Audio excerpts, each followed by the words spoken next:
नमस्कार दोस्तों, TNC bullet series में आपका हार्दिक स्वागत और अभिनंदन है। दोस्तों, जैसा कि आपको पता है कि टीएनसी बुलेट सीरीज के माध्यम से रोज हम एक इम्पोर्टेंट टॉपिक जो है वो आपके सामने लेके आते हैं। उसमें से जो है वो डिस्कशन होता है और एग्जाम से रिलेटेड कौन कौन से क्वेश्चन पूछे जा सकते हैं उन सब के बारे में जो है वो चर्चा होती है। इसी कड़ी में आज की जो हमारे पास में क्लास रहेगी वो रहेगी दोस्तों ब्लड ट्रांसफ्यूजन। ब्लड ट्रांसफ्यूजन या ब्लड से रिलेटेड जो क्लास है हमारे पास में, मैं कहूँ कि सबसे ज्यादा जो है वो इम्पोर्टेंट क्लास है।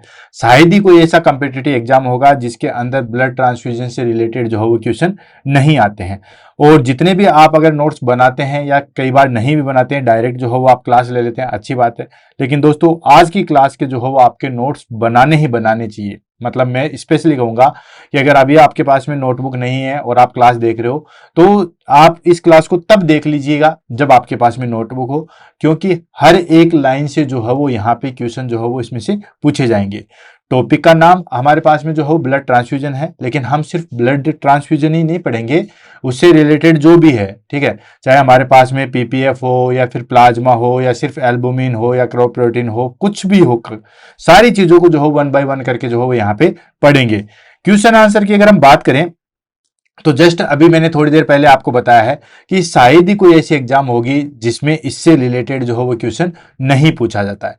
यानी कि हर एग्जाम में कहीं ना कहीं से डायरेक्ट इनडायरेक्ट कैसे भी जो है वो इसमें से क्वेश्चन जरूर पूछा जाता है, या मैं कहूं कि हर एक लाइन से जो है वो आज यहाँ पे क्वेश्चन बन सकता है और वो पूछा गया है। ठीक है, जैसे बात करें कि होल ब्लड में क्या आता है, पीपीएफ में क्या आता है, देन प्लाज्मा में क्या आता है हमारे पास में, ठीक है। तो ये सारी चीजें जो हो पूछी जा सकती है। कौन सी चीज को कितने टेम्परेचर पे जो हो स्टोर किया जाता है, कितने टाइम तक स्टोर किया जाता है, ठीक है, कितने दिनों के बाद जो हो उसकी एक्सपायर हो जाती है, उससे क्वेश्चन पूछ जाते हैं। वॉल्यूम कितना होता है, ये सारी चीजों से क्वेश्चन पूछ जाते हैं। कौन से चीज के लिए कौन सा जो हो वो एंटीकोगुलेंट मिक्स किया जाता है, उससे क्वेश्चन आते हैं। देन उसके बाद मोर सीवियर रिएक्शन कौन सी होती है, मोस्ट कॉमन कौन सी होती है, कॉमन वाली, हाईली लीथल, ठीक है ना, कौन सी जो है वो हमारे पास में होती है, और इन सब का मैनेजमेंट अलग। एलर्जिक रिएक्शन हो जाएगा तो मैनेजमेंट अलग, हिमोलाइटिक रिएक्शन हो जाएगा तो अलग, हाइपरवोलेमिक हो जाएगा तो उसका मैनेजमेंट अलग। हर एक चीज से हर एक जो कंडीशन आती है हमारे पास में क्रिटिकल वाली, उन सब का मैनेजमेंट जो है वो हर का अलग अलग तरीके से अलग अलग होता है। इसलिए मैंने बोला कि आज की क्लास के अंदर जो है वो हर एक लाइन से जो है वो क्वेश्चन पूछा जाता है और पूछा भी गया है और आगे भी पूछा जो है वो जाता रहेगा। इसलिए अच्छे तरीके से जो है उसके नोट्स बनाइए। जो जो लाइन हम कंसीडर कर रहे हैं उनको जो है वो आप लिखिए। Storage, timing, volume, temperature, anticoagulant, कितने समय पर एक्सपायरेटरी, कौन कौन सी रिएक्शन हो सकती है, देन उसके बाद कौन कौन सी का किस तरीके से मैनेजमेंट करोगे, किस तरीके से जो है उसका ट्रीटमेंट करोगे, ये सारी चीजें procedure, before procedure, during procedure, after procedure, हर एक लाइन से जो है वो क्वेश्चन निकल के आते हैं। तो ध्यान से और इत्मीनान से पढ़िए और इस क्लास को जो है वो हम आगे लेके चलते हैं। सबसे पहले हम ले लेते हैं दोस्तों डेफिनेशन। बेशक हमारे क्लास जो है वो आज थोड़ी सी लंबी होने वाली है क्योंकि हम सब चीजों का जो है वो डिस्कशन कर रहे हैं, इसलिए मैं थोड़ा सा जो है वो फास्ट चलूंगा ताकि एटलीस्ट 1 घंटे के अंदर जो है हमारे पास में एक क्लास जो है वो फिनिश हो सके। बट डोंट वरी, 1 घंटे के अंदर हम कम से कम जो है वो 3 घंटे का मैटर जो है वो आपके पास में देंगे, या इतना मैटर देंगे कि इसके बाद तो इससे रिलेटेड कोई भी एग्जाम में क्वेश्चन आएगा तो वो हमारे पास में गलत नहीं होगा, या कहें कि इससे बाहर कोई भी क्वेश्चन जो है वो नहीं आएगा। तो शुरुआत करते हैं। Blood transfusion is the process of transferring blood और blood component like RBC, platelet और plasma from a donor to a recipient via intravenous infusion to treat blood loss, anaemia, clotting disorder and other medical condition. यानी कि blood transfusion क्या है, ध्यान से समझिए। Blood transfusion जो है वो एक प्रोसेस है, ठीक है। ब्लड ट्रांसफ्यूजन जो है वो एक प्रोसेस है जिसके अंदर transferring of blood and blood product, जिसके अंदर हम ट्रांसफ्यूज करते हैं क्या चीज, ब्लड और ब्लड कंपोनेंट। जैसे कि आरबीसी हुआ, ब्लड कंपोनेंट है, प्लेटलेट हुआ, ब्लड कंपोनेंट है, और प्लाज्मा हुआ। यानी कि ये तीनों चीज भी हम दे सकते हैं, या तीनों चीज में हमें जो जरूरत है, अगर आरबीसी की जरूरत है तो हम आरबीसी देंगे, ठीक है, प्लेटलेट की जरूरत है हम प्लेटलेट ही देंगे, और अगर प्लाज्मा की जरूरत है तो हम प्लाज्मा ही देंगे, बाकी चीजें नहीं देंगे। क्योंकि उसका हमारे पास में 2 नुकसान है। एक तो जो चीज कमी है ही नहीं, अगर आप उसको दे दोगे तो कोई यूज नहीं है, और दूसरी चीज ये है कि अगर मान के चलिए किसी में आरबीसी कमी तो उसको आरबीसी दो, किसको प्लेटलेट की है तो किसी को प्लेटलेट दो, किसी को प्लाज्मा है तो उसको प्लाज्मा दो। तो एक चीज से जो है वो हमारे पास में 3 काम हो सकते हैं, तो क्यों जो है वो हम अननेसेसरी उसको जो है वो बेकार करें। तो ब्लड ट्रांसफ्यूजन जो है वो एक प्रोसेस है जिसके अंदर ट्रांसफ्यूज किया जाता है क्या चीज, ब्लड या ब्लड कंपोनेंट जो है वो ट्रांसफ्यूज किया जाता है, जैसे कि आरबीसी, प्लेटलेट और प्लाज्मा जो है वो ट्रांसफ्यूज किया जाता है। कहां से, डोनर से लिया जाता है और रिसेप्टेंट को दिया जाता है। अब ब्लड जो है या ब्लड कंपोनेंट कोई फैक्ट्री में तो बनते नहीं है कि फैक्ट्री में बना दिए और दे दिया। इसके लिए जो है वो नेचुरल सोर्स ही है, जिसमें हम डोनर से जो है वो कलेक्ट करते हैं और रिसेप्टेंट को देते हैं। और किसके द्वारा देते हैं, आईवी इन्फ्यूजन के द्वारा ही दिया जाता है। आईएम या सबक्यूटेनियस जो है वो नहीं दिया जाता है। तो ये हमेशा आईवी इन्फ्यूजन के द्वारा ही दिया जाता है। किस किस चीज में बेसिकली दिया जाता है, टू ट्रीट ब्लड लॉस। अगर ब्लड का लॉस हो गया उस कंडीशन में देते हैं। एनीमिया होगा, हीमोग्लोबिन की डेफिशिएंसी होगी, उसमें हम देते हैं। क्लोटिंग डिसऑर्डर, मान लीजिए किसी क्लाइंट में कोई भी क्लोटिंग डिसऑर्डर है, जैसे हीमोपीलिया है, वॉन विल्बर डिजीज है, उस कंडीशन में, और अदर मेडिकल कंडीशन या इसके अलावा कोई मेडिकल कंडीशन आ गई जिसके अंदर हमें ब्लड का जो है वो ट्रांसफ्यूज करना है, उसके अंदर ब्लड ट्रांसफ्यूजन करते हैं। क्लियर है, बिल्कुल। और सिंपल डेफिनेशन होगी कि ब्लड ट्रांसफ्यूजन जो है वो हमारे पास में एक प्रोसेस है जिसके अंदर हम ब्लड या ब्लड कंपोनेंट जो है वो ट्रांसफर करते हैं, जैसे आरबीसी, डब्ल्यूबीसी और सॉरी आरबीसी, प्लेटलेट और प्लाज्मा ट्रांसफ्यूज करते हैं। कहां से, डोनर से लेते हैं और रिसेप्टेंट के अंदर जो है वो डालते हैं आईवी इन्फ्यूजन के द्वारा। टू ट्रीट, किस किस के लिए, बेसिकली ब्लड लॉस हो जाए तब, एनीमिया हो जाए तब, क्लोटिंग डिसऑर्डर हो जाए तब, या other medical condition. Other medical condition जैसे कि कोई डिजीज हो जाए, ठीक है, जैसे वॉन विल्बर डिजीज हुआ, थैलेसीमिया हो गया, सिकल सेल एनीमिया हो गया, या बर्न कंडीशन आ गया, तो उन कंडीशन में हम जो है वो ब्लड ट्रांसफ्यूजन की जो है वो प्रोसेस करते हैं। कहा उसको ब्लड ट्रांसफ्यूजन है, चाहे हम फ्रेश प्लाज्मा दें या फिर हम एल्बुमिन दें, उसको बोला जो है वो ब्लड ट्रांसफ्यूजन ही प्रोसेस बोला जाएगा। ठीक है, देन उसके बाद टाइप ऑफ ब्लड प्रोडक्ट, यानी कि हम ब्लड ट्रांसफ्यूजन की बात कर रहे हैं, तो ब्लड ट्रांसफ्यूजन में जरूरी नहीं है कि हम सिर्फ ब्लड ही दें, अभी जस्ट उसमें हम अदर चीजें भी, जैसे पीआरबीसी दें उसको भी हम ब्लड ट्रांसफ्यूजन बोलेंगे, एफएफपी देंगे उसको भी ब्लड ट्रांसफ्यूजन बोलेंगे। तो प्रोसेस जो हो ब्लड ट्रांसफ्यूजन कहलाएगा। अब वो जो हमारे पास में प्रोसेस है वो कौन कौन सी होती है या कौन कौन से ब्लड प्रोडक्ट है जिसको हम जो है वो देते हैं। सबसे पहली चीज आ गई दोस्तों होल ब्लड। ध्यान से समझना, अगर यहां पे चीज स्किप होगी तो बाकी आगे वाली चीजें जो है वो स्किप हो जाएगी। कैसे, जैसे मैं यहां पे बताऊंगा कि होल ब्लड ये होता है, ठीक है, पीआरबीसी के अंदर ये चीज आती है, ठीक है, एफएफपी के अंदर जो है वो ये चीज आती है। फिर आगे हम पढ़ेंगे कि एफएफपी को इतने टेम्परेचर पे स्टोर किया जाता है, या एफएफपी के लिए जो है वो ये एंटीकोगुलेंट जो है बेसिकली काम में आता है। तो आपको वो सारी चीजें पता होनी चाहिए कि हम किसके बारे में बात कर रहे हैं। यानी कि अब जब नेक्स्ट आगे हम पढ़ेंगे इसी के अंदर कि जैसे मैं बोलूंगा कि एफएफपी को जो है वो इतने टेम्परेचर पे और इतने समय के लिए स्टोर कर सकते हैं, तो आपको पता होना चाहिए कि एफएफपी क्या चीज है। या फिर हम कहेंगे कि क्रायोप्रेसिपिटेट को जो है वो इतने समय के लिए स्टोर किया जा सकता है, तो आपको पता होना चाहिए कि क्रायोप्रेसिपिटेट जो है वो क्या है, यानी कि उसके अंदर है क्या चीज, किसको हम बोल रहे हैं वो पता होनी चाहिए। तो ये जो है वो अच्छे तरीके से देखना। तो सबसे पहले हम बात करते हैं होल ब्लड। होल ब्लड नाम से पता है, होल मतलब कंप्लीट, ठीक है। होल ब्लड यानी कि जिसके अंदर जो है वो बेसिकली हमारे पास में सारी चीजें हैं। क्या क्या चीजें हैं उसके अंदर, जैसे ब्लड मैंने जो है वो ब्लड डोनेट किया, उसके अंदर हमारे पास में आरबीसी भी है, उसके अंदर प्लेटलेट भी है, प्लाज्मा भी है, यानी कि जो जैसा का जैसा ब्लड लिया वो हमारे पास में होल ब्लड आ गया, कोई उसमें चीजें हटाई नहीं गई है, उसको हम कहते हैं होल ब्लड। बेसिकली आजकल जो है वो यूज में नहीं आता है, होल ब्लड नहीं देते। इवन पहले के टाइम पे जो है वो होल ब्लड ही दिया जाता था, ठीक है, कुछ भी हो, प्लेटलेट कम होगी तो भी होल ब्लड, ठीक है, एल्बुमिन देना था तो भी होल ब्लड। लेकिन जैसे जैसे टेक्नोलॉजी आई है, प्लाज्मा फेरेसिस की प्रोसेस आई है, फिर हमें पता चला कि क्यों हम अननेसेसरी जो है वो अलग चीज दे रहे हैं। उससे नुकसान भी है, उससे दिक्कत भी है, और इकोनॉमिकली भी हमारे पास में जो है वो नुकसान है। तो आजकल जो है वो होल ब्लड जो है बेसिकली यूज में नहीं लिया जाता। अगर कोई क्लाइंट है जैसे हाइपोवोलेमिया में चला गया, पूरा ब्लड कंप्लीटली उसका लॉस हो गया, तो उस कंडीशन में हम दे सकते हैं, बाकी होल ब्लड जो है वो आजकल काम में नहीं लिया जाता। नेक्स्ट आ जाता है हमारे पास में पैक्ड आरबीसी, जिसको हम बोलते हैं पीआरबीसी, ठीक है। कई बार आपने देखा होगा डॉक्टर लिखते हैं पीआरबीसी ले आओ, ठीक है। तो पीआरबीसी के अंदर बेसिकली जो है वो क्या होता है दोस्तों, इसके अंदर जो हमारे पास में आरबीसी है, क्या है, आरबीसी है वो कंप्लीटली इंक्लूड जो है वो होती है। ये बेसिकली एनीमिया के लिए या ब्लड लॉस होता है उसके अंदर दी जाती है, ठीक है। यानी कि आरबीसी जो है वो कंप्लीटली इसके अंदर जो है वो दी जाती है। जो प्लाज्मा वगैरह है या वो चीजें उसकी क्वांटिटी जो है डिक्रीज कर दी जाती है, उसको कहीं हम और यूज में ले सकते हैं। नेक्स्ट आ गया दोस्तों प्लेटलेट।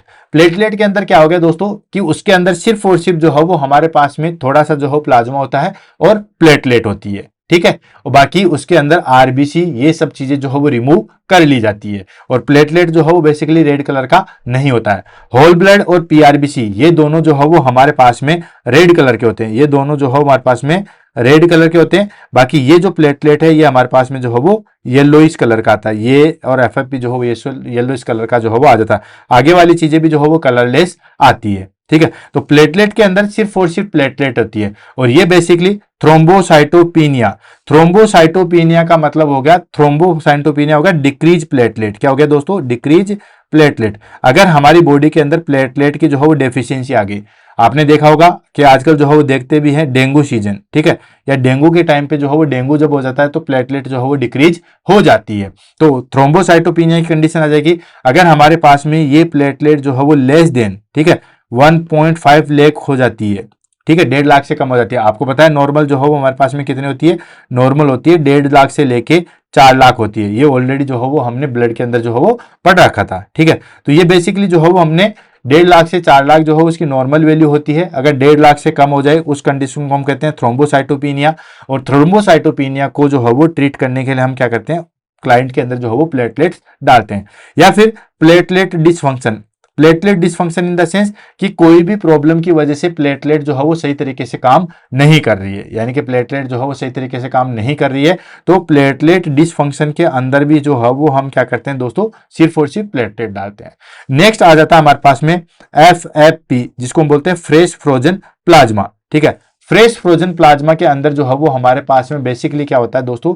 आरबीसी वगैरह जो है वो रिमूव कर दी जाती है, ठीक है। और जो भी हमारे पास में कोगुलेशन डिसऑर्डर है, कोगुलेशन डिसऑर्डर जैसे कि हीमोफीलिया हो गया, या हमारे पास में ब्लड क्लॉट नहीं हो रहा है, या ब्लीडिंग की जो है वो डिसऑर्डर आ चुके हैं, तो उस कंडीशन में हम जो है वो FFP देते हैं। फ्रेश फ्रोजन प्लाज्मा जो है वो ट्रांसफ्यूज किया जाता है। क्लियर? इसके अंदर आरबीसी वगैरह जो है वो नहीं होती है। नेक्स्ट आता है क्रायोप्रेसिपिटेट। नया वर्ड होगा, शायद पहले सुना नहीं होगा। क्रायोप्रेसिपिटेट के अंदर जो है बेसिकली क्या होता है, यानी कि मैं कहूं कि इसके अंदर ब्लड सेल्स भी नहीं होती है, ठीक है, यानी कि ब्लड सेल्स जो है वो भी रिमूव कर देते हैं। अब यहाँ पे रिमूव लिख देते हैं, रिमूव ब्लड सेल्स, या फिर जो है वो हम प्लाज्मा, यानी कि प्लाज्मा और ब्लड सेल्स जो है वो रिमूव कर दिया जाता है। सीधे शब्दों में कहें कि इसके अंदर जो है वो हमारे पास में जो क्लोटिंग फैक्टर है, ठीक है, क्लोटिंग फैक्टर है वो ही सिर्फ बचे हुए रहते हैं, ठीक है। तो उसकी वजह से इसको बोलते हैं क्रायोप्रेसिपिटेट। इसके अंदर एल्बुमिन भी निकाल देते हैं, ग्लोबुलिन भी जो है वो निकाल दिया जाता है, आरबीसी भी निकाल देते हैं, प्लेटलेट भी जो है वो निकाल देते हैं। सिर्फ और सिर्फ जो है वो बचता क्या है दोस्तों? सिर्फ और सिर्फ जो है वो इसके अंदर क्लोटिंग फैक्टर बचता है, ठीक है। और वो क्लोटिंग फैक्टर जो है वो होता है जिसको हम कहते हैं क्रायोप्रेसिपिटेट, यानी कि ब्लड से सिर्फ और सिर्फ क्लोटिंग फैक्टर वाली चीजें जो है वो अलग कर लेते हैं, उसको बोल देंगे क्रायोप्रेसिपिटेट। और ये कब दिया जाता है दोस्तों? ये जैसे हीमोफीलिया ए की कंडीशन, हीमोफीलिया ए की कंडीशन, यानी कि इसके अंदर जो हो बेसिकली हमारे पास में फैक्टर 8, ठीक है, फैक्टर 8 की जो है वो डेफिशिएंसी हो जाती है, जिसको हम क्या बोलते हैं दोस्तों? Haemophilia A. अगर हीमोफीलिया बी होता है तो फैक्टर 9 की डेफिशिएंसी होती है। तो फैक्टर 1 या फिर वो जो विन वॉल्डबर्ग डिजीज होती है, ठीक है, इसके अंदर जो हमारे पास में वॉन विलवर्ड फैक्टर है उसकी डेफिशिएंसी हो जाती है, जिसकी वजह से ब्लीडिंग जो है वो डिसऑर्डर होते हैं। तो इस कंडीशन में वॉन विलवर्ड डिजीज हो या हीमोफीलिया की डिजीज हो तो उस कंडीशन हम सिर्फ और सिर्फ क्रायोप्रेसिपिटेट देते हैं। लास्ट आ जाता है हमारे पास में एल्बुमिन। अब नाम से पता चला एल्बुमिन, यानी कि इसके अंदर सिर्फ और सिर्फ जो है वो हमारे पास में प्लाज्मा के अंदर जो है वो एल्बुमिन होगा। हमारे पास में आरबीसी वगैरह जो है वो सारी चीज निकाल ली जाती है, ठीक है। तो ये बेसिकली जैसे वॉल्यूम एक्सपेंडर, बर्न या हाइपो एल्बुमिया की कंडीशन में जो है वो दिया जाता है, ठीक है। बर्न की कंडीशन में आपको पता ही है कि बेसिकली जो है हमारे पास में डेफिशिएंसी जो है वो किसकी हो जाती है? प्लाज्मा ही हमें देना पड़ता है। हाइपो एल्बुमिया का मतलब हो गया decrease albumin level, decrease albumin level, albumin level जो है वो डिक्रीज होता है, इसको हम बोलते हैं हाइपो एल्बुमिया। या वॉल्यूम एक्सपेंडर, वॉल्यूम एक्सपेंडर का मतलब हो गया कि हमारे पास में कई बार जो है ब्लड लॉस हो गया या ब्लड के हमें वॉल्यूम बढ़ाना है, ऑलरेडी जो हो ब्लड बहुत थिक है, ठीक है, तो उसमें हमें सिर्फ और सिर्फ वॉल्यूम बढ़ानी है, ठीक है। तो जिस तरीके से दूध में हम पानी मिलाते हैं और दूध की क्वांटिटी बढ़ जाती है, वैसे इसमें हम जो है वो सिर्फ और सिर्फ एल्बुमिन मिलाते हैं, तो उससे हमारे पास में पूरा ब्लड की जो है वो क्वांटिटी बढ़ जाती है। तो ये हमारे पास में जो है वो ब्लड प्रोडक्ट है जो कि बेसिकली यूज में आते हैं। डिटेल से इसलिए बताया क्योंकि अभी नेक्स्ट हम पढ़ेंगे कि जैसे हम प्लेटलेट पढ़ेंगे, तो प्लेटलेट के अंदर कौन सा एंटीकोगुलेंट काम में आता है, कितने टाइम तक हम स्टोर कर सकते हैं, कितने दिनों बाद एक्सपायर हो जाएगा। ऐसे एफएफपी है, कितने टाइम पे स्टोर करेंगे, कितने टेम्परेचर पे करेंगे, क्या इसके अंदर एंटीकोगुलेंट आता है। तो हर चीजें जो है वो अलग अलग होती है, इसलिए मैंने आपको डिटेल से यहाँ पे बताया। अब आती है कि कौन कौन से ऐसे प्रोडक्ट है और कौन कौन सा एंटीकोगुलेंट जो है वो बेसिकली हम काम में लेते हैं। ठीक है, तो वन बाय वन करके जो है वो ले लेते हैं। जैसे होल ब्लड है, होल ब्लड की बात करें यानी कि पूरा जो हमारे पास में कंप्लीट ब्लड है, तो उसमें हम कौन कौन सा जो है वो एंटीकोगुलेंट काम में लेते हैं। तो सबसे पहले आ गया दोस्तों एसीडी। एसीडी होता है एसिड साइट्रेट डेक्सट्रोज। ठीक है, अलग अलग एंटीकोगुलेंट मिलाएंगे तो अलग अलग टाइमिंग होता है। जैसे एसीडी है तो उसमें हम 30 दिन तक जो है बेसिकली स्टोर रख सकते हैं। ठीक है, तो एसिड साइट्रेट डेक्सट्रोज जो है वो एंटीकोगुलेंट जो है वो मिलाया जाता है। ऐसे हमारे पास में सीपीडी, जिसको बोलते हैं citrate phosphate dextrose solution, CPD citrate phosphate dextrose, इसमें हमें जो है वो बेसिकली 30 या 30 से 35 दिनों तक जो है हम स्टोर कर सकते हैं। ऐसे आ जाता है हमारे पास में सिट्रेट फोस्फेट डेक्सट्रोज एडिनिन, और उसके अंदर आता है सीपीडीए। सबसे ज्यादा टाइमिंग इसी का होता है जिसके अंदर हम जो है वो स्टोर कर सकते हैं। अभी हम नेक्स्ट चीजों में जो है वो सारी चीज को लेंगे कि कौन सी चीजें को कितने टाइम तक जो हम स्टोर कर सकते हैं। जैसे एसीडी को मिलाएंगे तो कितने टाइम तक रख सकते हैं। जैसे एसीडी को या सीपीडी को जो है वो हम बेसिकली जो है वो 35 डेज तक रखते हैं। सीपीडी के अंदर हमारे पास में सीपीडी ए के अंदर जो है वो हमारे पास में और चीज और मिला दें, जैसे सीपीडीए SAGM मिला देंगे तो उसमें हमारे पास में 42 दिन तक हम स्टोर कर सकते हैं। सबसे ज्यादा टाइमिंग यही आता है। अभी वन बाय वन करके जो है वो आएगा। नेक्स्ट हिपेरिन भी जो है वो मिला के छोड़ते हैं, ये बेसिकली आजकल काम में नहीं लिया जाता है। ऐसे EDT ethyl dial amine tetra acetic acid, ये भी एंटीकोगुलेंट जो है वो हमारे पास में मिलाया जाता है। ये भी हमारे पास में लॉन्ग टर्म काम नहीं करता है, सिर्फ जैसे हम सैंपल भेजते हैं, ठीक है, या 1 या 2 दिन तक अगर हमें ब्लड को एंटीकोगुलेंट के रूप में रखना है तो ईडीटीए हिपेरिन जो है वो हम मिला के रख सकते हैं। बाकी अदरवाइज लंबे समय तक 30, 35, 40, 42 दिन तक रखते हैं तो हम उसमें एसीडी, सीपीडी, SGM ऐसे करके जो है वो मिलाते हैं। नेक्स्ट आता है हमारे पास में red cells. Red cells in the sense PRBC. Red cell का मतलब हो गया हमारे पास में पीआरबीसी।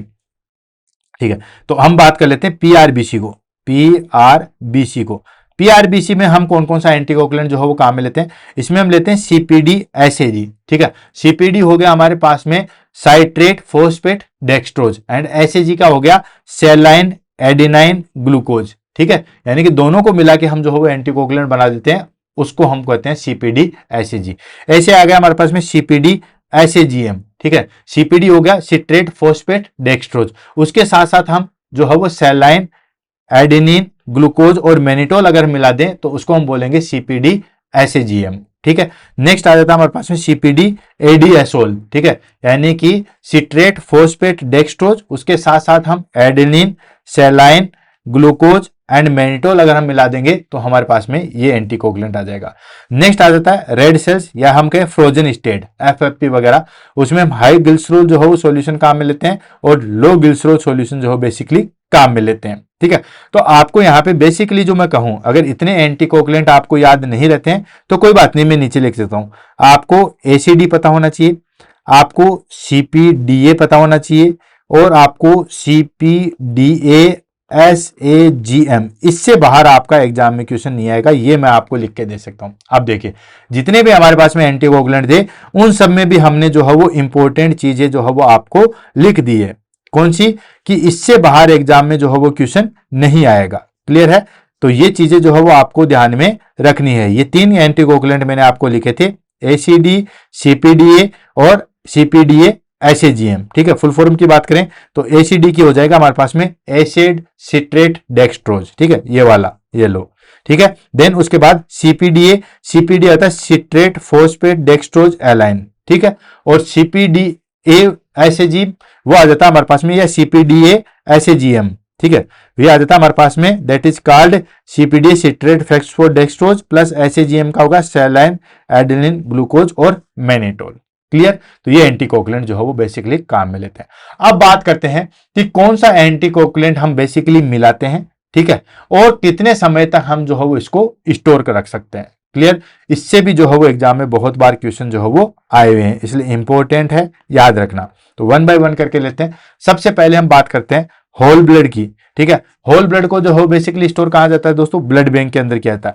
बहुत सारी जगह आपने देखा होगा कि वार्डों के अंदर, फ्रिज के अंदर ही जो है वो इसको ब्लड को रख लेते हैं। ये दोस्तों माल प्रैक्टिस है, ठीक है। ऑलरेडी कोड ऑफ एथिक्स और माल प्रैक्टिस मैंने जो है वो बता दिया है।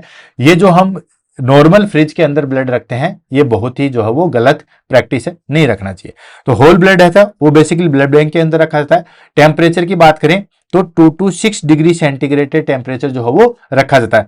+- 1 डिग्री सेंटीग्रेड हो सकता है, यानी कि हम यहाँ पे 1 से लेके 7 डिग्री सेंटीग्रेड हम कह सकते हैं। +- 1 जो है वो हमारे पास में चलता है, ठीक है। और कितने समय के लिए रख सकते हैं हम? CPDA है, ठीक है। CPDA कौन सा था हमारे पास में? ये वाला, ठीक है, सिट्रेट फॉस्फेट डेक्सट्रोज एलाइन, ठीक है। सिट्रेट फॉस्फेट डेक्सट्रोज एलाइन अगर बैग के अंदर रखेंगे तो हम 35 दिन तक ब्लड को स्टोर रख सकते हैं।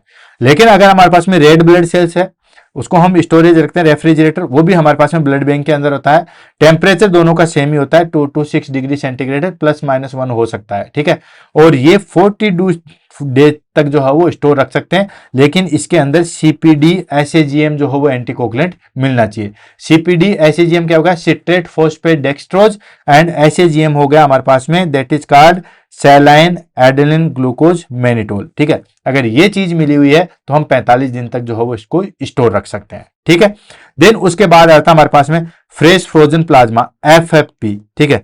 FFP को हम कब तक रख सकते हैं? इसको हम ले लेते हैं। तो दोस्तों इसको भी जो हो बेसिकली फ्रीजर के अंदर रखा जाता है, ठीक है। फ्रीजर जहां पे बर्फ जमती है उसको हम फ्रीजर बोलते हैं। ये फ्रीजर वाला जो हो हमारे पास में नॉर्मल रेफ्रिजरेटर वाला नहीं है, ये ब्लड बैंक वाला है, ठीक है। टेम्परेचर की बात करें तो इसको -30 डिग्री सेंटीग्रेड या उससे भी कम टेम्परेचर पे जो है हम स्टोर करके रख सकते हैं, और ये हम 12 महीने तक स्टोर करके रख सकते हैं, ठीक है। तो FFP और क्रायोप्रेसिपिटेट, क्रायोप्रेसिपिटेट क्या आता है दोस्तों हमारे पास में?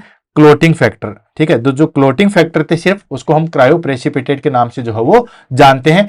ये फ्रीजर के अंदर रखे जाते हैं और बेसिकली -30 डिग्री सेंटीग्रेड जो है वो टेम्परेचर रखा जाता है। 12 महीने तक हम इसको स्टोर करके जो है वो रख सकते हैं।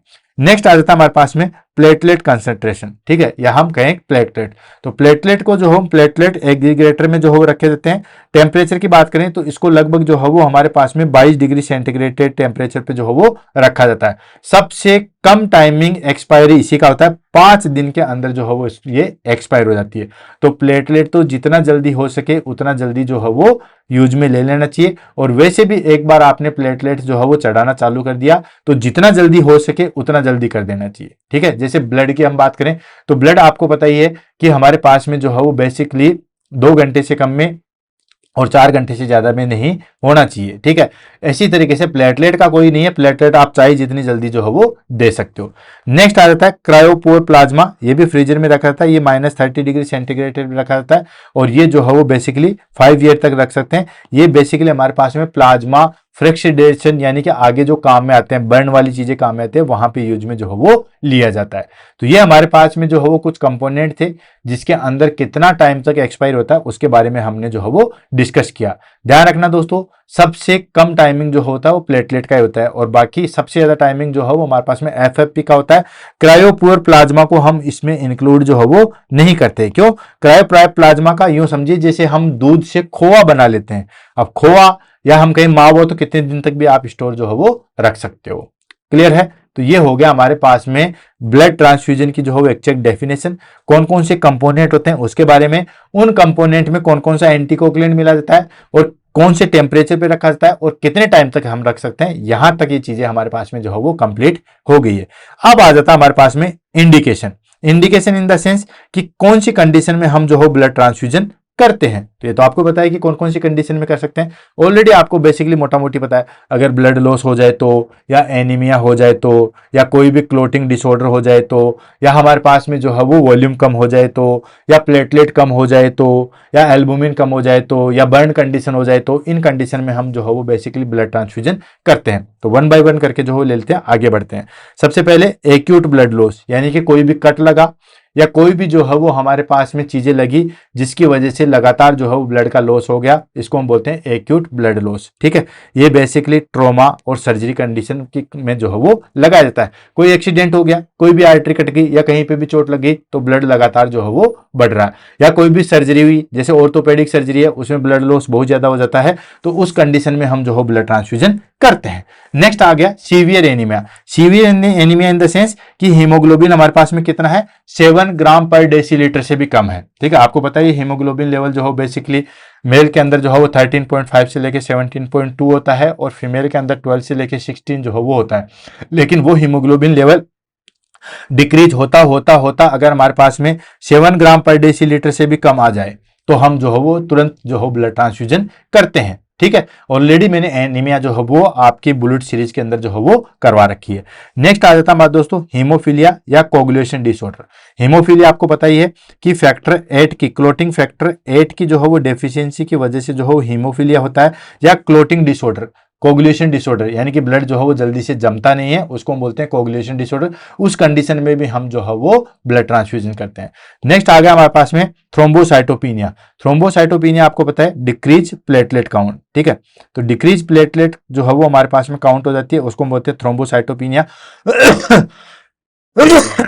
थ्रोम्बोसाइटोपिनिया के अंदर भी हम ब्लड ट्रांसफ्यूजन करते हैं। अब आप कहोगे सर ब्लड ट्रांसफ्यूजन क्यों, उसमें तो हम प्लेटलेट चढ़ाते हैं, तो दोस्तों उसको भी हम ब्लड ट्रांसफ्यूजन ही जो है वो बोला जाता है। नेक्स्ट आ गया hypovolemia. Hypovolemia in the sense कि हमारे पास में जो ब्लड की वॉल्यूम है वो कम हो गई, हो सकता है उसमें प्लाज्मा की डेफिशिएंसी हो जाए, हो सकता है उसमें एल्बुमिन की डेफिशिएंसी हो जाए, या और कोई चीज की डेफिशिएंसी की वजह से वॉल्यूम की जो है वो डिक्रीज हो, यानी कि पूरा जो वॉल्यूम है वो अगर हमारे पास में डिक्रीज हो गया तो उसको हम बोलेंगे हाइपोवोलेमिया। उस कंडीशन में भी हम जो है ब्लड ट्रांसफ्यूजन करते हैं। क्लियर। अब बढ़ते हैं हमारे पास में कॉन्ट्रा इंडिकेशन। कॉन्ट्रा इंडिकेशन वैसे तो बहुत कम होता है कॉन्ट्रा इंडिकेशन, क्योंकि ब्लड ट्रांसफ्यूजन हम करते ही तब हैं जब हमें जरूरत होती है। ठीक है, लेकिन कुछ ऐसी कंडीशन आती है जिसमें हम जो है ब्लड ट्रांसफ्यूजन जो है वो थोड़ा सा ध्यानपूर्वक करते हैं या कॉन्ट्रा इंडिकेटेड हो जाता है। जैसे सबसे पहले हम ले लेते हैं दोस्तों, that is called religious belief. Religious belief in the sense ये होता है हमारे पास में जिहोस विटनेस। जिहोस विटनेस जो है वो क्रिश्चियन की एक जो है वो कम्युनिटी होती है। इनका जो है बेसिकली मानना ये होता है कि जो हमारे पास में जीसस ने या जीसस के जो बेटे थे, ठीक है, उन्होंने जो है वो हमारे पास में, यानी कि इनके गॉड है, एक्चुअली मैं इतना डिटेल में नहीं पता है क्योंकि मैं उससे धर्म से जो हो बिलोंग नहीं करता हूं, लेकिन इनका बिलीफ ये है कि जो हमारे भगवान ने, भगवान इन द सेंस इनका जो जीसस होता है, उन्होंने जो है वो इस तरीके से बनाया है कि हम दूसरों का कुछ भी चीज नहीं ले सकते, जो हमारे गॉड ने बना दी है वही सारी चीजें। तो ये कभी किसी का मतलब इन द सेंस किसी का भी ब्लड जो है वो नहीं लेते हैं। ठीक है, तो ये कॉन्ट्रा इंडिकेशन है। अगर आपने इसको मतलब ब्लड देने के लिए फोर्सफुली दे भी दिया तो ये मरना पसंद करेंगे, लेकिन ब्लड जो है वो बेसिकली नहीं लेते हैं। तो ये हमारे पास में जिहोस विटनेस जो है वो कम्युनिटी होती है। तो अगर ऐसी वाली कोई कम्युनिटी है तो उसमें हम ब्लड जो है ट्रांसफ्यूजन नहीं कर सकते, ये रिलीजियस बिलीफ है। इवन बहुत सारी जगह है कि कुछ लोग ऐसे होते हैं कि कम्युनिटी में भी होता है कि मुझे तो सिर्फ इसी का खून चाहिए। जैसे मैं ये नॉर्मली भी बता सकता हूं, जैसे कुछ कुछ कट्टर हिंदू ऐसे होते हैं वो मोमडन का नहीं लेते, ठीक है, या कुछ मोमडन कहते हैं कि हमें हिंदू का चाहिए ही नहीं। ठीक है, तो अगर रिलीजियस बिलीफ है तो हम ब्लड ट्रांसफ्यूजन नहीं कर सकते। नेक्स्ट आ जाता है प्रीवियस सीरियस ट्रांसफ्यूजन रिएक्शन। अगर पहले कभी किसी कारणवश जो हो बहुत ज्यादा सीवियर रिएक्शन हुआ है तो उस कंडीशन में हम ब्लड ट्रांसफ्यूजन नहीं करते हैं। हालांकि ये वेरी रेयर होता है, रेयर टू रेयर होता है। क्यों? क्योंकि ब्लड देने वाले का ब्लड भी जो है वो बहुत अच्छे तरीके से चेक होता है और ब्लड लेने वाले का भी ब्लड जो है बहुत अच्छे तरीके से जो है वो चेक होता है, क्रॉस मैचिंग होती है, वो सारी चीजें होती है। तो किसी भी तरीके का ऐसा कोई रिएक्शन जो है वो नहीं होता है। Next auto immune haemolytic anaemia, यानी कि उसको इस तरीके का एनीमिया है कि जो भी ब्लड आप उसमें डालोगे देन तुरंत जो है वो हेमोलाइसिस हो जाएगा। तो फिर ब्लड ट्रांसफ्यूजन का क्या मतलब है भाई? आप कोई भी ब्लड जो है वो ट्रांसफ्यूज कर रहे हो और वो तुरंत हेमोलाइसिस हो गया तो फिर क्या ही मतलब है? ठीक है, तो ये कंडीशन आती है। नेक्स्ट आ जाता है हमारे पास में that is called pre transfusion nursing responsibility, यानी कि अब हम ब्लड ट्रांसफ्यूजन करते हैं तो प्री ट्रांसफ्यूजन में हमारे पास में क्या क्या रिस्पॉन्सिबिलिटी होती है भाई? ब्लड चढ़ाने से पहले हमारे पास में क्या क्या रिस्पॉन्सिबिलिटी होती है उसको हम ले लेते हैं। फिर हम इंट्रा ट्रांसफ्यूजन को लेंगे और लास्ट में हम जो है वो पोस्ट ट्रांसफ्यूजन को लेंगे। इंट्रा ट्रांसफ्यूजन हमारे पास में सबसे लंबा है। क्यों? क्योंकि इसके अंदर जो भी रिएक्शन होती है, जैसे हीमोलाइटिक रिएक्शन होगी या हेमरेजिक रिएक्शन होगी या कोई भी एलर्जिक रिएक्शन होगी, तो उसका अंदर हमारे पास में कौन कौन से साइन सिम्टम्स है, किस तरीके से आप आइडेंटिफाई करोगे, किस तरीके से आप मैनेजमेंट करोगे, उन सबको भी हम जो है वो पढ़ेंगे। तो सबसे पहले हम कंसेंट की बात कर लेते हैं। तो जब भी ब्लड ट्रांसफ्यूजन कर रहे हो, then obtained inform consent, inform consent जो है वो लेना है। नेक्स्ट आ जाता है हमारे पास में cross matching. Cross matching in the sense ensure blood is cross match, ठीक है, ब्लड का जो है वो क्रॉस मैच होना चाहिए। इवन आपने जनरल जो हॉस्पिटल में काम करते हैं, आपने देखा होगा कि जब भी हम ब्लड ट्रांसफ्यूजन करते हैं तो क्रॉस मैच के सैंपल जो है वो जरूर निकाला जाता है, ठीक है। तो उसके अंदर हम जो है वो करते हैं। देन उसके बाद क्या क्या चीजों का आप वेरीफाई करोगे? सबसे पहले तो जिस क्लाइंट को आपको ब्लड चढ़ाना है तो उसका कंसेंट लोगे और क्रॉस मैचिंग के सैंपल दोगे। क्रॉस मैचिंग के सैंपल की जो है वो आप रिपोर्ट देखोगे, ठीक है। यहां तक चीज करोगे, ये तो करोगे। साथ में क्या क्या चीजें वेरीफाई करोगे? तो सबसे पहले type of blood compatibility. Type of blood compatibility in the sense कि उसको क्या चढ़ना है, होल ब्लड चढ़ना है, पीपीएफ चढ़ना है, प्लाज्मा चढ़ना है, एल्बुमिन चढ़ना है, क्रायोप्रोटीन चढ़ना है, क्या चीज क्रायोप्रेसिपिटेट चढ़ना है। तो वो चीजों को जो है वो आप देखोगे, यानी कि ब्लड टाइप कंपेबिलिटी जो है वो देखोगे। नेक्स्ट आ जाता है हमारे पास में पेशेंट आइडेंटिफाई। पेशेंट आइडेंटिफाई की बात करो तो कम से कम 2 आइडेंटिफायर होने चाहिए। जैसे कि एक बार जो है वो सुपरवाइजर ने देख लिया, या एक बार जो है वो हमारे पास में वार्ड सिस्टर ने देख लिया, या वार्ड मैनेजर हम कह सकते हैं, या वार्ड इंचार्ज जिसको हम कह सकते हैं, उसने क्रॉस चेक कर लिया, और दूसरा नर्सिंग ऑफिसर जो ब्लड ट्रांसफ्यूजन कर रहा है उसने जो है वो चेक कर लिया। तो कम से कम 2 आइडेंटिफाई होने चाहिए, 2 पर्सन जो है वो कम से कम आइडेंटिफाई करने चाहिए, ताकि एरर जो है वो कम हो सके। Next expiry date and appearance of blood, यानी कि एक तो आप एक्सपायरी डेट चेक करोगे, ठीक है, तो वो तो मस्ट है।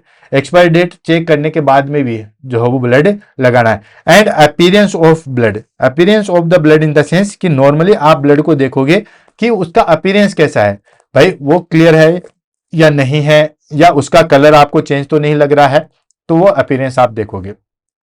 देन उसके बाद क्या वेरीफाई करोगे? बेसलाइन वाइटल्स, ठीक है, यानी कि उसके जो वाइटल साइन है वो चेक करेंगे।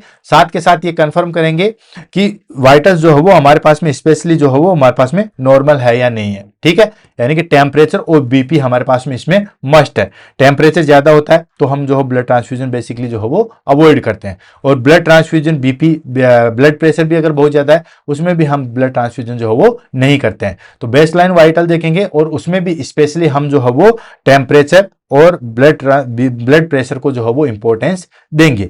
उसके बाद आईवीएसएस देखेंगे। आईवीएसएस इन द सेंस कि उसको आईवी कैनुला जो है वो लगा हुआ है या नहीं है, अगर लगा हुआ है तो कौन से गोज का है। तो बेसिकली हम प्रेफर करते हैं 18 का, बाकी 20 वाला भी जो है वो चल जाता है। 18 to 20 गोज का जो है वो निडल लगी होनी चाहिए पीआरबीसी के लिए, ठीक है।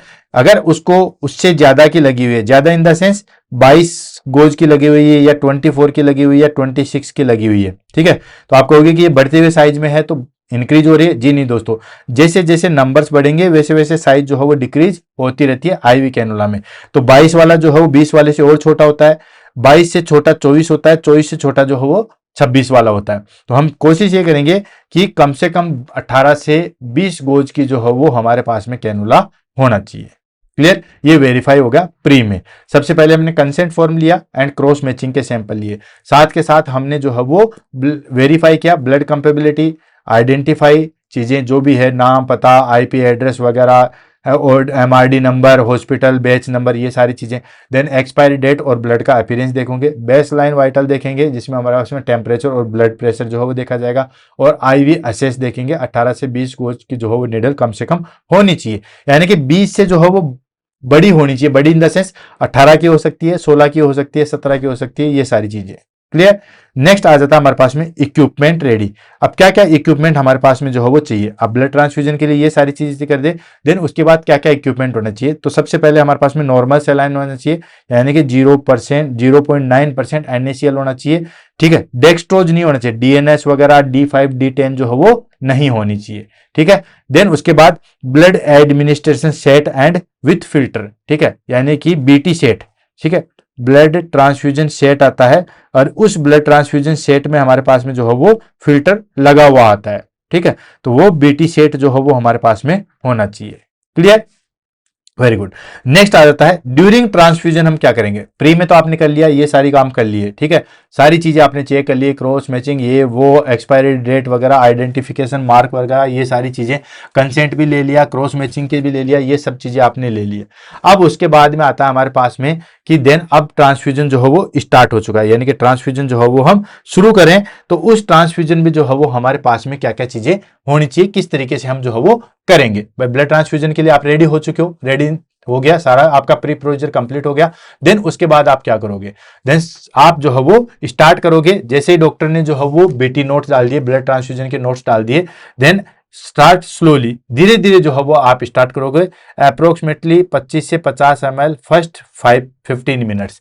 इसका भी हम डिवाइडेशन करते हैं, 5 to 10 ड्रॉप्स पर मिनट, स्टार्टिंग के 5 मिनट्स, स्टार्टिंग 5 मिनट्स, यानी कि ये तो हो गया हमारे पास में 15 मिनट।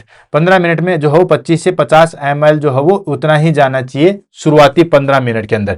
अगर इसमें हम और डिटेल में देखेंगे तो शुरुआती के जो 5 मिनट है उसमें हम 5 से 10 ड्रॉप पर मिनट ही स्टार्ट करेंगे। उसके बाद 5 से 10 मिनट पर मिनट स्टार्ट करने के बाद में किसी तरीके की कोई प्रॉब्लम नहीं आई है, देन उसके बाद हम आगे जो है वो उस स्पीड को बढ़ा सकते हैं। वो स्पीड बढ़ाते हैं हम क्लाइंट के नीड के अनुसार। जैसे किसी को बहुत ज्यादा ब्लड लॉस हुआ तो थोड़ा हम तेज कर देंगे, और अगर नॉर्मली है तो हम धीरे धीरे चलेंगे।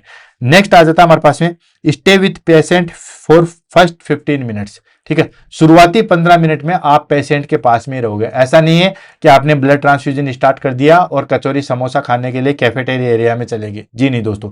शुरुआत की जो 15-20 मिनट स्टेज है उसमें आपको पेशेंट के साथ ही रहना है। नेक्स्ट आ जाता है मॉनिटर वाइटल्स, ठीक है। वाइटल चेक करोगे एवरी 15 मिनट से करोगे। शुरुआत में जो है वो हर 15 मिनट से जो है वो वाइटल्स चेक करोगे, ठीक है। हर 15 मिनट्स पे आपको वाइटल्स जो है वो चेक करना है। और टोटल टाइमिंग का भी ध्यान रखेंगे कि टाइमिंग जो है वो हमारे पास में एक ब्लड ट्रांसफ्यूजन में 4 घंटे से ज्यादा नहीं होना चाहिए, यानी कि विद इन 4 आवर्स जो है वो हमारे पास में ब्लड ट्रांसफ्यूजन की जो है प्रोसेस फिनिश हो जानी चाहिए। क्लियर। नेक्स्ट आ जाता है हमारे पास में that is called post transfusion responsibility, ठीक है। यानी कि आपने ट्रांसफ्यूजन कर दिया, ट्रांसफ्यूजन के बाद में जो है वो क्या क्या रिस्पॉन्सिबिलिटी जो है वो हमें करनी है। हालांकि इसके अंदर कौन कौन सी रिएक्शन आएगी वो अभी हम देखेंगे। ड्यूरिंग ट्रांसफ्यूजन कौन कौन सी रिएक्शन हो सकती है, कौन कौन सी रिएक्शन में क्या क्या साइन सिम्टम्स है, और उसका मैनेजमेंट किस तरीके से किया जाएगा, इन सबको हम 1 by 1 करके आगे लेंगे। पहले हम मोटा मोटी जो है वो देख लेते हैं। Post transfusion responsibility in the sense आपने ब्लड ट्रांसफ्यूजन कर दिया, देन उसके बाद आपकी क्या रिस्पॉन्सिबिलिटी है या आप कि क्या जिम्मेदारी है, आप क्या क्या करोगे, ठीक है। तो सबसे पहले डॉक्यूमेंटेशन करते हैं। डॉक्यूमेंटेशन में क्या करेंगे, स्टार्ट टाइमिंग और एंड टाइमिंग लिखेंगे। जैसे ब्लड स्टार्ट, ठीक है, ब्लड ट्रांसफ्यूजन आपने स्टार्ट किया तो सबसे पहले स्टार्ट की टाइमिंग लिखेंगे, जैसे सुबह 7 AM जो है वो हमने शुरू किया। देन उसके बाद फिनिश, ठीक है, वो ब्लड जो है वो हमारे पास में 10:30 AM पे जो है वो फिनिश हो चुका है। तो ब्लड स्टार्टिंग टाइम और एंडिंग टाइम जो है वो लिखेंगे। Next volume transfuse. Volume transfuse का मतलब होता है कितना ब्लड वॉल्यूम आपने दिया, ठीक है, 500 ml दिया या 400 ml दिया, कितना वॉल्यूम आपने जो है वो दिया, वो सारी चीज डॉक्यूमेंट करेंगे। देन पेशेंट रिस्पॉन्स, आपने ब्लड ट्रांसफ्यूजन किया, ब्लड ट्रांसफ्यूजन के दौरान पेशेंट का क्या रिस्पॉन्स रहा। रिस्पॉन्स इन द सेंस भाई क्लाइंट अच्छा है तो अच्छा लिखेंगे, और कुछ चीजें हुई है, कोई भी एडवर्स इफेक्ट हुआ, वो भी सारी चीजें डॉक्यूमेंटेशन करेंगे। कौन कौन सी हो सकती है वो अभी आगे आएगा, लेकिन पेशेंट का रिस्पॉन्स जरूर लिखेंगे हम। पेशेंट का रिस्पॉन्स कैसा भी हो, अच्छा हो बुरा हो कैसा भी हो, वो पेशेंट रिस्पॉन्स जो हो वो हम लिखेंगे। Next monitor for delay reaction, ठीक है। और अगर डिले रिएक्शन भी होती है, एक होता है इमीडिएट रिएक्शन, एक होता है डिले रिएक्शन, उसको भी हम जो है वो मॉनिटर करेंगे। And dispose the bag as per biohazard protocol. Biohazard protocol के अनुसार जो है वो हम उस बैग को जो है वो डिस्कार्ड करेंगे। जो भी आपका ब्लड बैग है उसको डिस्कार्ड करेंगे। बेसिकली तो जो है वो हम कहें बायोमेडिकल वेस्ट मैनेजमेंट में जो है वो हम इसको जो है वो किसके अंदर डिस्कार्ड करते हैं दोस्तों, इसको हम बेसिकली जो है वो येलो के अंदर जो है वो डिस्कार्ड करते हैं। येलो बीन के अंदर जो है वो बेसिकली डिस्कार्ड किया जाता है। कुछ ऑर्गेनाइजेशन में इसके लिए अलग से जो है वो डब्बा भी दिया जाता है, लेकिन नॉर्मली हम बायोमेडिकल वेस्ट मैनेजमेंट देखेंगे तो इसको येलो बीन में डिस्कार्ड करते हैं। कुछ बच्चों को सबसे ज्यादा कंफ्यूजन यही होता है, क्योंकि प्लास्टिक आइटम्स किस में जाते हैं, सारे प्लास्टिक आइटम जो है वो रेड में जाते हैं, ठीक है, और ब्लड बैग भी जो है हमारे पास में प्लास्टिक आइटम है, फिर वो येलो में क्या जाएगा। एक्चुअली येलो में जाने का रीजन है कि प्लास्टिक से कहीं ज्यादा इंपॉर्टेंट है ब्लड कंपोनेंट, और उसके अंदर हमारे पास में ब्लड बैंक के अंदर जो है वो ब्लड कंपोनेंट होते हैं। और ब्लड कंपोनेंट आपको पता ही है, गोज वगैरह, गेमजी वगैरह, ठीक है, ये सब कहाँ जाते हैं, येलो के अंदर जाएंगे। तो ये इस कारण से जो है वो येलो बैग के अंदर जो है वो जाता है। नेक्स्ट आ जाता है ट्रांसफ्यूजन रिएक्शन। बहुत सारी जो है वो ट्रांसफ्यूजन रिएक्शन होती है, हर के बारे में ध्यान से हम पढ़ेंगे दोस्तों। सबसे पहले हम रिएक्शन का नाम बताएंगे, फिर हम बताएंगे कि किस टाइप की है, मोस्ट सीरियस है या मोस्ट कॉमन है। जैसे एक्यूट हीमोलाइटिक रिएक्शन है, ये मोस्ट सीरियस है। जितने भी रिएक्शन होते हैं सबसे ज्यादा सीरियस यही होती है, कॉमन नहीं होती है। कॉमन वाली हमारे पास में दूसरी आएगी, ठीक है। तो ये हर एक लाइन से जो हो यहाँ पे क्वेश्चन बनेंगे, सबका अलग अलग है, क्या क्या कोजेज होगा, कब ये स्टार्ट हो सकती है, क्या इसके साइन सिम्टम्स है, और किस तरीके से आप इसका मैनेजमेंट करोगे, ठीक है। तो हर रिएक्शन को हम वन बाय वन करके जो है वो पढ़ेंगे, आगे बढ़ेंगे। सबसे पहले ट्रांसफ्यूजन रिएक्शन में हमारे पास में आ गई एक्यूट हीमोलाइटिक रिएक्शन। अब देखो एक्यूट का मतलब क्या हो गया दोस्तों, तुरंत। एक्यूट का मतलब हो गया तुरंत, ठीक है। हीमोलाइटिक का मतलब क्या हो गया, breakdown of RBC, breakdown of RBC. RBC का जो है वो ब्रेकडाउन होता है उसको हम बोलते हैं हीमोलाइटिक। और रिएक्शन का मतलब वही है आपको, ठीक है। ये मोस्ट सीरियस होती है, जितनी भी हमारे पास में रिएक्शन होंगी ना, चाहे वो एलर्जिक रिएक्शन हो, चाहे वो हीमोलाइसिस की रिएक्शन हो, कोई सी भी रिएक्शन हो, उन सब में सबसे ज्यादा सीरियस यही होती है, कॉमन नहीं होती है। अभी मोस्ट कॉमन भी आएगा, ठीक है ना, मोस्ट अनफेवरेबल, बहुत सारी चीज आएगी, लेकिन मोस्ट सीरियस जो है वो यही होती है। यानी कि ये होने के बाद इसको कंट्रोल करना जो है वो थोड़ा सा मुश्किल होता है। तो मोस्ट सीरियस जो है वो ये होती है एक्यूट हीमोलाइटिक रिएक्शन, ठीक है। कोजेज की अगर हम बात करें तो ये होता है हमारे पास में एबीओ इनकम्पेबिलिटी, ठीक है।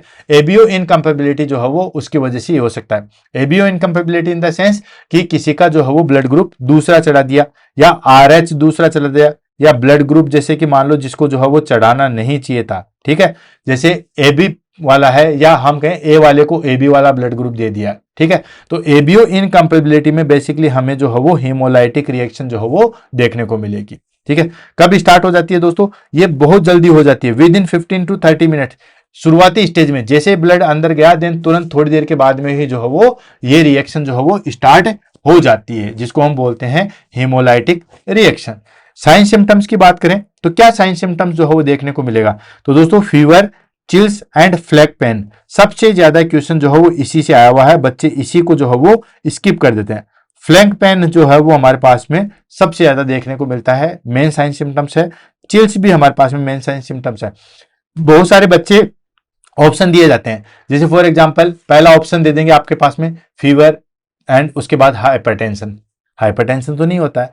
सेकंड दे देंगे चिल्स और हाइपोटेंशन, तो ये भी ठीक है, या चिल्स फ्लैंक पेन, ठीक है। नेक्स्ट दे देंगे फ्लैग पेन एंड हाइपोटेंशन। बच्चों को ये लगता है कि फ्लैंक पेन क्यों ही होगा, ठीक है, यानी कि बेसिकली ये जो है वो इससे रिलेटेड लगता नहीं है, इसलिए बच्चे इसको छोड़ देते हैं, जबकि ये हमारे पास में जो है वो मेन साइन सिम्टम्स है।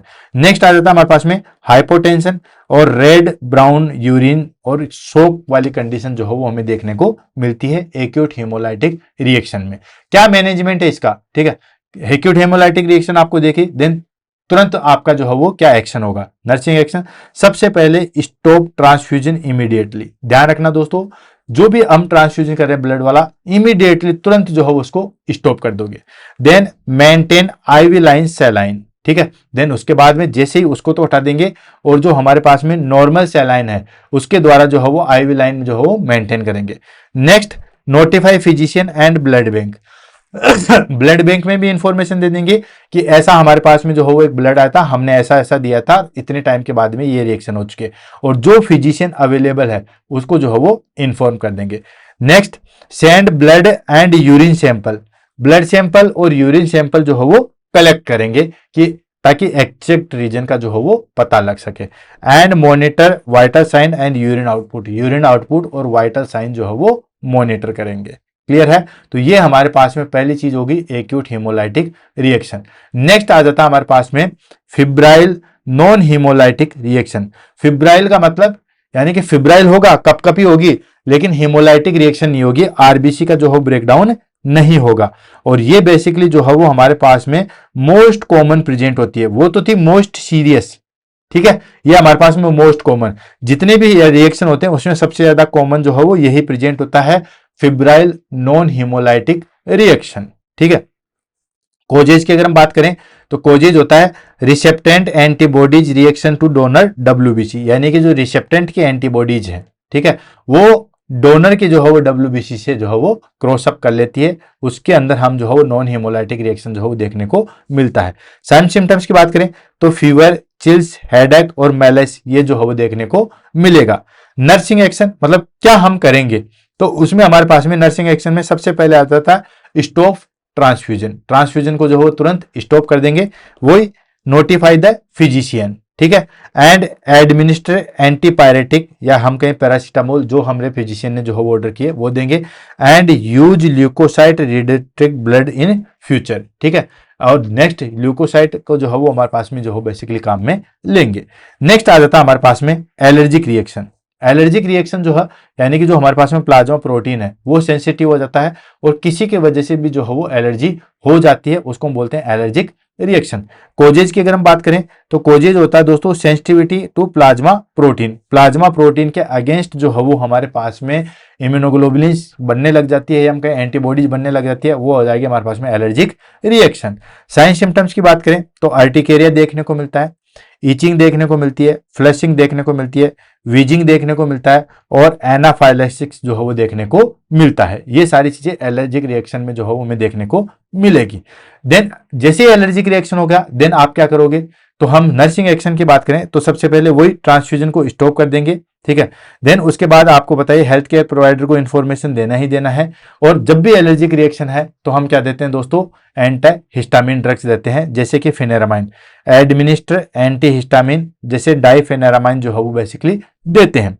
जो भी एलर्जिक रिएक्शन होती है उसमें आपको पता है डाइफेनेरामाइन जो है वो देते हैं क्योंकि एंटी हिस्टामिन है और एलर्जिक रिएक्शन में हिस्टामिन जो है वो रिलीज होता है। अगर सीवियर केसेज आ गया, अगर कंडीशन मान लो सीवियर आ जाएगी तो फिर हम एपिनेफ्रिन और कोर्टिकोस्टेरॉइड्स जो है वो देंगे। ये हो गया एलर्जिक रिएक्शन। नेक्स्ट आ जाता है हमारे पास में एनाफाइलेटिक रिएक्शन। एनाफाइलेटिक रिएक्शन और एलर्जिक रिएक्शन जो हो बेसिकली लगभग जो है वो बेसिकली सेम होती है। ठीक है, लेकिन जो हमारे पास में थोड़ा सा डिफरेंस कहें एलर्जिक रिएक्शन का, तो एलर्जिक रिएक्शन जो बेसिकली होती है वो हमारे पास में हिस्टामिन की वजह से होती है, और जो हमारे पास में एनाफाइलेटिक है वो हमारे पास में जो इम्यूनोग्लोबुलिन्स है, अभी कुछ दिन पहले ही मैंने इम्यूनोग्लोबुलिन्स पढ़ाए थे, आईजीजी, आईजीए, आईजीएम, आईजीडी और आईजीए। तो बेसिकली जो है वो हमारे पास में आईजीए डेफिशिएंट पेशेंट होंगे या एंटी आईजीए एंटीबॉडीज होगी, उसकी वजह से जो है वो होता है। साइन सिम्टम्स की बात करें तो हाइपोटेंशन देखने को मिलेगा, ब्रोंकियोस्पाज्म देखने को मिलेगा, साइनोसिस देखने को मिलेगा और शोक वाली कंडीशन आ जाएगी। हाइपोटेंशन आपको पता ही है, डिक्रीज बीपी, बीपी जो है वो डिक्रीज हो जाएगा। ब्रोंकियोस्पाज्म आपको पता ही है, नेरो ब्रोंकाई, ठीक है, या रेस्पिरेटरी ट्रैक्ट। देन साइनोसिस आपको बताइए इंक्रीज CO2 एंड शोक आपको बताइए दोस्तों decrease blood perfusion, decrease blood perfusion जो है वो देखने को मिलता है। नर्सिंग एक्शन की बात करें तो नर्सिंग एक्शन में हमारे पास में सबसे पहले इमरजेंसी स्टॉप ट्रांसफ्यूजन, जब भी एलर्जिक रिएक्शन होती है जब भी कोई प्रॉब्लम आती है तो हम तुरंत जो है ब्लड ट्रांसफ्यूजन को जो है वो स्टॉप कर देंगे। देन एडमिनिस्टर एपिनेफ्रिन, ऑक्सीजन और CPR अगर जरूरत पड़ी तो, and we use washed PRBC और IgA डेफिशिएंट डोनर। ठीक है, नेक्स्ट टाइम पे अगर हम लेंगे तो वास्ड RBC या IgA डेफिशिएंट डोनर जो है वो हम चूज करके उसी से ब्लड लेंगे। नेक्स्ट आ जाता है हमारे पास में that is called circulatory overload. ठीक है, जिसके हम बोलते हैं TACO। ठीक है, TACO होगा हमारे पास में दोस्तों, TACO हो गया मतलब टोटली एक्यूमुलेटरी कार्डियो सर्कुलेटरी ओवरलोड। ठीक है, तो ये हमारे पास में जो है वो बेसिकली सर्कुलेटरी ओवरलोड हम इसको कह सकते हैं। ये बेसिकली क्या होता है, अगर हमने सडनली ब्लड ट्रांसफ्यूजन कर दिया है, ठीक है, तो उसमें हमें सडन जो है वो ब्लड ओवरलोड देखने को मिलेगा। ठीक है, तो ये बेसिकली रैपिड और लार्ज वॉल्यूम जो है वो ट्रांसफ्यूजन देखने को मिलता है। Dyspnoea, cough, hypotension and bounding pulse, jugular vein distension, जब भी हाइपोवोलीमिया की कंडीशन आएगी, सॉरी हाइपरवोलीमिया की कंडीशन आएगी तो उसमें हमें सारी चीजें दिखने को मिलेगी। डिस्निया देखने को मिलेगा, कफ देखने को मिलेगा, हाइपरटेंशन देखने को मिलेगा, बाउंडिंग पल्स देखने को मिलेगी और जुगुलर वेन डिस्टेंशन जो है वो देखने को मिलेगा। यानी कि मान लीजिए किसी क्लाइंट का जो है वो बीपी लगभग अपर लेवल तक है, ठीक है। देन उसके बाद में हमें उसमें ब्लड और देना है।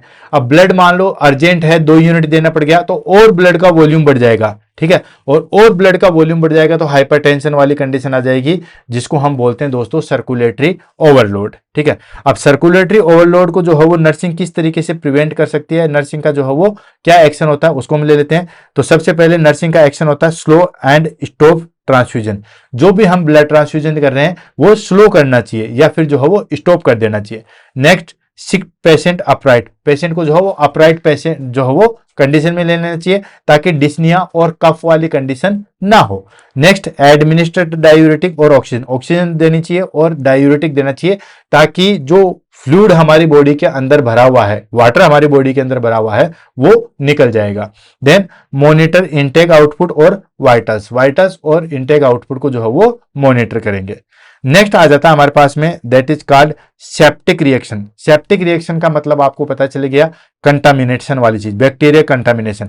अगर आप ब्लड ट्रांसफ्यूजन कर रहे हो और वहां पे प्रॉपर एसेप्टिक टेक्निक आप काम में नहीं लोगे, ठीक है, तो उस कंडीशन में हमारे पास में सेप्टिक रिएक्शन हो सकती है, ठीक है। कोजेज की अगर हम बात करें तो ये होता है कंटामिनेटेड ब्लड। कंटामिनेटेड ब्लड के अंदर जो है वो हम बेसिकली, या कंटामिनेटेड ब्लड के अंदर जो है वो ये सेप्टिक रिएक्शन जो है वो होती है। सिम्टम्स की बात करें तो रैपिड ऑनसेट फीवर, तुरंत जो हो फीवर आएगा। ऑफ कोर्स कोई भी इंफेक्शन होगा, कोई भी बैक्टीरियल कंटामिनेशन होगा तो टेम्परेचर जो है वो इंक्रीज होगा। नेक्स्ट, चिल्स, ठीक है, कपकपी लगेगी। हाइपोटेंशन देखने को मिलेगा, ठीक है, यानी कि बीपी जो है वो फॉल देखने को मिलेगा। शॉक वाली कंडीशन जो है वो देखने को मिलेगी। नर्सिंग एक्शन के अंदर हम क्या करेंगे दोस्तों, नर्सिंग एक्शन के अंदर हम जो है वो ब्लड ट्रांसफ्यूजन को वो स्टॉप करेंगे, स्टार्ट एंटीबायोटिक क्योंकि इन्फेक्शन है, and send blood bag to lab, lab के अंदर जो है वो ब्लड बैग को भेज देंगे ताकि हमें पता चले कि वहां पे जो है वो कोई ना कोई कंटामिनेशन तो नहीं है, या उस ब्लड हम चढ़ा रहे हैं वो तो कंटामिनेटेड नहीं है। लास्ट आ जाता हमारे पास में that is called delay hemolytic reaction. नाम से पता चला डिलेड, डिलेड का मतलब हो गया बहुत लंबे समय के बाद अगर कोई हेमोलाइटिक रिएक्शन होगी उसको हम बोलते हैं डिले हेमोलाइटिक रिएक्शन। ऑनसेट की बात करें कब होती है, तो ये अब तक जितनी भी हमने रिएक्शन पढ़ी थी वो तुरंत हो जाती है, ब्लड ट्रांसफ्यूजन के दौरान ही हो जाती है, लेकिन ये जो है वो हमारे पास में 5 to 10 डेज पोस्ट ट्रांसफ्यूजन, 5 से 10 दिन बाद होती है। जैसे आज ब्लड ट्रांसफ्यूजन हो गया उसके कम से कम 5 से 10 दिन बाद जो है वो ये रिएक्शन देखने को मिलेगी, जिसको हम डिलेड हेमोलाइटिक रिएक्शन के नाम से जो है वो जाना जाता है। साइन सिम्टम्स की बात करें तो हल्का हल्का फीवर रहेगा, माइल्ड फीवर रहेगा, एनीमिया हमें देखने को मिलेगा, जॉइंडिस हमें देखने को मिलेगा, और डिक्रीज हीमोग्लोबिन जो है वो देखने को मिलेगा। ये सारी चीज देखने को मिलेगी। मैनेजमेंट के अंदर हम बात करें तो मैनेजमेंट हमारे पास में हो जाएगा दोस्तों often self limiting and monitor, यानी कि मैनेजमेंट हम जो है सेल्फ लिमिटिंग करेंगे और कंटिन्यूस जो है उसको मॉनिटर करेंगे, ठीक है। देन उसके बाद आता हमारे पास में, ये बहुत रेयर होता है, ग्राफ्ट वर्सेस होस्ट डिजीज, ठीक है। ग्राफ्ट वर्सेस होस्ट डिजीज मतलब बहुत रेयर जो है वो देखने को मिलता है। ये बेसिकली जिनमें इम्यूनो सप्रेसिव पेशेंट होते हैं, यानी कि जिनकी इम्यूनिटी जो है बहुत कम होती है। हालांकि इसको हम ग्राफ्ट रिजेक्शन के अंदर पढ़ते हैं, लेकिन कुछ कुछ ये जो है वो में ब्लड से रिलेटेड है, क्योंकि इम्यूनो कंप्रेस पेशेंट यानी कि जिनकी इम्यूनिटी बहुत कम हो जाती है उनमें बेसिकली जो है वो देखने को मिलता है, ठीक है। तो इसमें हमारे पास में जो हो बेसिकली साइन सिम्टम्स की बात करें तो वही फीवर होगा, रैशेज होगा, लीवर डिसफंक्शन होगा और डायरिया हमें देखने को मिलेगा। बचाव किस तरीके से कर सकते हैं, तो प्रिवेंशन के लिए यूज इरिटेंट ब्लड प्रोडक्ट, यानी कि जो हमारे पास में जो है वो यूज करेंगे इरिटेंट ब्लड प्रोडक्ट जो है वो उसको यूज करेंगे, ठीक है। नेक्स्ट आ जाता है लेबोरेटरी मॉनिटरिंग पोस्ट ट्रांसफ्यूजन, ठीक है।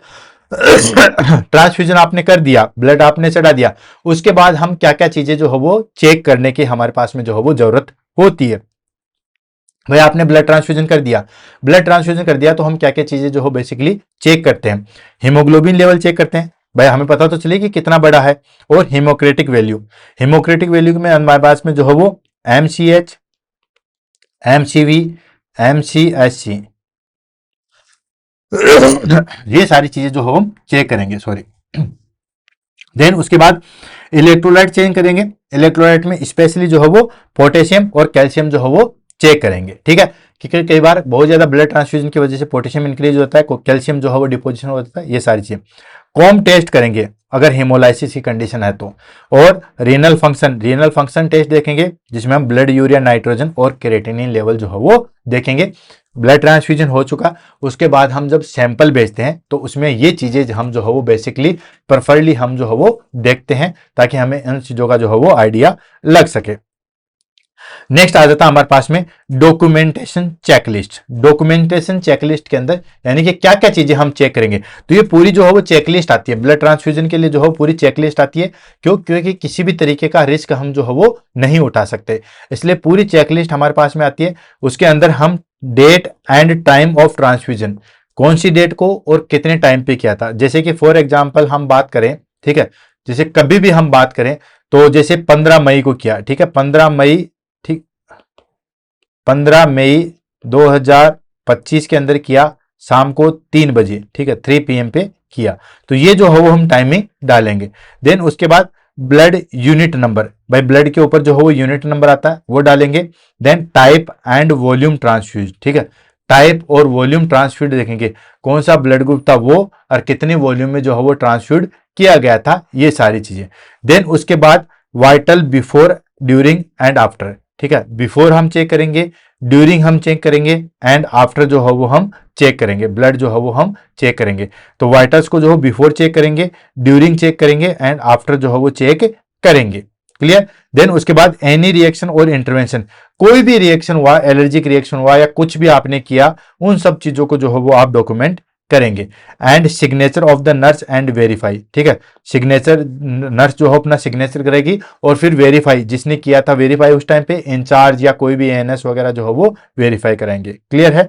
तो ये था हमारे पास में ब्लड ट्रांसफ्यूजन और उससे रिलेटेड। अब फटाफट जो है वो नर्सिंग टिप्स ले लेते हैं कि कौन कौन सी चीजें जो है वो हमें हमेशा के लिए ध्यान में रखनी है। हमेशा जो क्वेश्चन सबसे ज्यादा, या हम कहें कि जो हम कहें की पॉइंट्स जो है इसको हम पढ़ लेते हैं, ठीक है।